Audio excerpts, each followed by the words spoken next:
बीते दिन प्रधानमंत्री नरेंद्र मोदी राजस्थान के दौरे पर थे और इस दौरान प्रधानमंत्री नरेंद्र मोदी की एक तस्वीर सोशल मीडिया पर चर्चा का विषय बन गई। आप अपनी स्क्रीन पर ये तस्वीर देख रहे हैं कि एक महिला एयरपोर्ट पर पीएम मोदी का अभिवादन कर रही है। तो ये महिला है कौन जो प्रधानमंत्री के साथ दिख रही है? हर कोई ये जानना चाहता है, तो चलिए हम आपको बताते हैं। दरअसल ये महिला एक राजकुमारी है। अब आप ये सोच रहे होंगे कि प्रधानमंत्री को एयरपोर्ट पर अभिवादन करने ये क्यों आई? तो ऐसा इसलिए क्योंकि ये भारतीय जनता पार्टी की सांसद भी हैं। आज हम आपको जयपुर के राजघराने से ताल्लुक रखने वाली बीजेपी की सांसद दिया कुमारी के बारे में बताने जा रहे हैं। दिया कुमारी राजसमंद से बीजेपी की लोकसभा सांसद हैं। दिया का नाम ताजमहल को लेकर चल रहे विवाद के बीच चर्चा में आया। अब तक जिस ताजमहल को तेजो महालय महादेव मंदिर बताया जा रहा था, उसको राजकुमारी दिया सिंह ने अपना महल कह दिया। राजकुमारी दिया सिंह का नाता जयपुर के राजघराने से है, जिनका दावा है कि ताजमहल बीते वक्त में उनके परिवार का महल था, जिसके कागजात उनके पास अब भी मौजूद है। जो जमीन थी वो उसकी जो वहाँ पर हमारे पास भी जो दस्तावेज है उसमें ये जो प्रॉपर्टी है ये पैलेस था और शाहजहां ने इस पे कब्जा किया और उस समय तो क्या है कि सरकार उन्हीं की थी। आज भी अगर कोई गवर्नमेंट अक्वायर करती है आपसे लैंड तो उसके बदले में मुआवजा देती है, तो मैंने सुना कि उसके बदले में मुआवजा दिया। लेकिन हम उस समय ऐसा कोई लॉ नहीं था कि आप उसको अपील कर सकते थे या उसके विरोध में कुछ कर सकते थे, तो वो उन्होंने डेफिनेटली वो जयपुर पूर्व राज परिवार की ज़मीन थी और आज भी ये जो स्थिति है बहुत अच्छा है कि इन्होंने किसी ने आवाज़ उठाई और पिटीशन फाइल की है। उसके लिए कोई भी अगर आवश्यकता पड़ेगी दस्तावेजों की या कुछ भी, तो हमारे वहाँ ट्रस्ट में खोती खाना भी है और जो भी डॉक्यूमेंट्स हैं हम लोग प्रोवाइड करेंगे अगर कोर्ट आदेश देगा तो। यही नहीं, सांसद दिया कुमारी का ये भी दावा है कि वे भगवान राम की वंशज हैं। हमारे पास जो डॉक्यूमेंट्स हैं, मैन्युस्क्रिप्ट्स हैं, वंशावली है, उस आधार पे मैंने ये बात बोली थी। और जो हम लोग, हमारा जो क्लैन है वो कहलाता भी कछावा है और कुशवाहा और कछावा एक ही क्लैन है।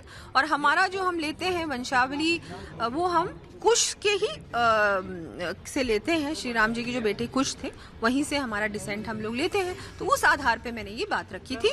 और ये बात मैंने जब रखी क्योंकि ऑनरेबल सुप्रीम कोर्ट ने ये बात कही कि इनके कोई डिसेंडेंट्स है भी या नहीं, तो डेफिनेटली मेरे अंदर से आवाज उठी कि भाई हम भी हैं और हमारे अलावा और भी हैं, पूरे बहुत सारे हैं। आप किसी को भी पूछे कि अगर जयपुर अर्स्टवाइल जयपुर फैमिली का कहाँ से डिसेंट है तो आपको सभी ये बताएंगे कि उनका कछावा वंश है। और वो कछावा कहाँ से आए? वो कुश की ही लीनियज से आते हैं। तो सुना आपने। चलिए आपको सांसद दिया कुमारी के बारे में थोड़ा और करीब से बताते हैं। दिया कुमारी का संबंध जयपुर राजघराने से है। मानसिंह जो मुगल सम्राट अकबर के नवरत्नों में शामिल थे, ये उनका राजघराना था। इससे पहले आमेर और बाद में जयपुर के नाम से जाना गया।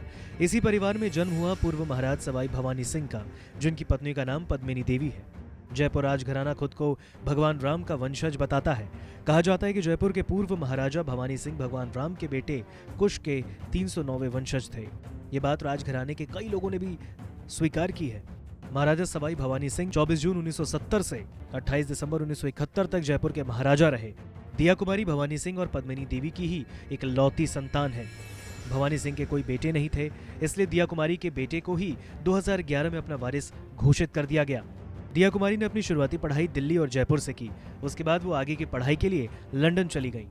दिया कुमारी ने 1997 में नरेंद्र सिंह से गुपचुप तरीके से कोर्ट में शादी की।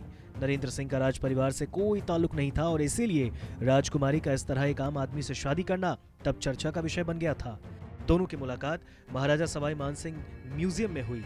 तब नरेंद्र ग्रेजुएशन के बाद संग्रहालय ट्रस्ट में ट्रेनिंग के लिए आए। रिश्ते में सब कुछ ठीक चल रहा था, लेकिन 21 साल बाद 2018 में दोनों ने आपसी रजामंदी से तलाक ले लिया। दिया और नरेंद्र के 3 बच्चे हैं। इसमें बड़ा बेटा पद्मनाभ और छोटा बेटा लक्ष्यराज सिंह शामिल हैं। उनकी एक बेटी भी है जिसका नाम गौरवी है। दिया के पिता भवानी सिंह का निधन 2011 में हुआ था। फिर गद्दी के वारिस के तौर पर पद्मनाभ सिंह का राज तिलक हुआ। एक और जहां दिया कुमारी राजकुमारी है, राजघराने से ताल्लुक रखती हैं, तो ऐसे में ये भी जानना जरूरी है कि उन्होंने राजघराने से राजनीति में कदम कैसे रखा। दिया कुमारी ने अपनी दादी राजमाता गायत्री देवी के नक्शे कदम पर चलते हुए राजनीति में कदम रखा। भारतीय जनता पार्टी के नेता दिया कुमारी पहले सवाई माधोपुर से विधायक बनी, फिर अब मौजूदा वक्त में वो राजसमंद से लोकसभा की सांसद हैं। 2019 के चुनाव में उनको 5,51,916 वोटों से जीत मिली थी। नमस्कार, मैं हूं मानक गुप्ता। अगर आपको हमारा ये वीडियो पसंद आया हो तो इसे लाइक और शेयर जरूर करें और हाँ, हमें सब्सक्राइब और फॉलो करना ना भूलें ताकि आप देश और दुनिया की कोई खबर मिस ना करें। तो जुड़े रहिए हमारे साथ और देखते रहिए न्यूज़ 24।